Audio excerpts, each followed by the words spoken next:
லட்சுமி பஞ்சமி. பங்குனி அமாவாசைக்கு பிறகு வளர்புறையில் 5வது திதியான பஞ்சமியில் இந்த விரதம் அனுஷ்டிக்கப்படுகிறது. இந்த விரதத்தை அனுஷ்டிப்பதன் மூலமாக தொழில் வளம் பெருகும், பொருளாதார முன்னேற்றம் ஏற்படும், குடும்பத்தின் வறுமை நீங்கும், திருமகளின் இன்னருள் சிறக்கும்.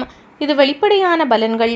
குடும்பத்தில் குதூகலமும் ஒற்றுமையும் ஓங்குவதும், சுப நிகழ்ச்சிகள் நடப்பதும், வீடு வாகனம் முதலிய பொருள் சேர்க்கை ஏற்படுவதும் இந்த லட்சுமி விரதத்தால் கிடைக்கக்கூடிய நற்பலன்கள் என்று சாத்திர நூல்கள் பேசுகின்றன.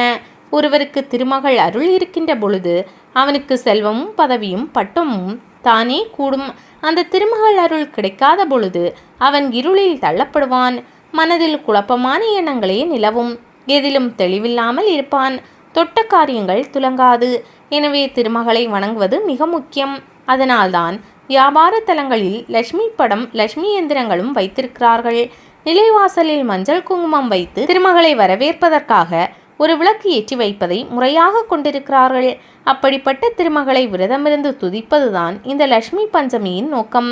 பூஜை என்று காலையில் எழுந்து வீட்டை தூய்மை செய்து வீட்டில் உள்ள அனைவரும் நீராடிவிட்டு பூஜை அறையில் ஒரு பலகை வைத்து அதிலே கோலம் போட்டு கலசத்தில் திருமகளுக்கான லட்சுமி மந்திரங்களை சொல்லி ஆவாகனம் செய்ய வேண்டும். ஓம் ஸ்ரீ மகாலட்சுமி ச வித்மகே விஷ்ணு பத்னை ச தீமகி தன்னோ லட்சுமி பிரசோதயாத் என்ற காயத்ரி மந்திரத்தை தவறில்லாமல் உச்சரித்து இந்த கலசத்தில் மகாலட்சுமி தாயே வந்து அமர வேண்டும், எங்கள் எளிய பூஜையை ஏற்றுக்கொண்டு திருப்தி அடைய வேண்டும் என்று மனதார பிரார்த்தனை செய்து தூவதீப நைவேத்தியங்களை காட்டி பூஜையை நிறைவு செய்ய வேண்டும்.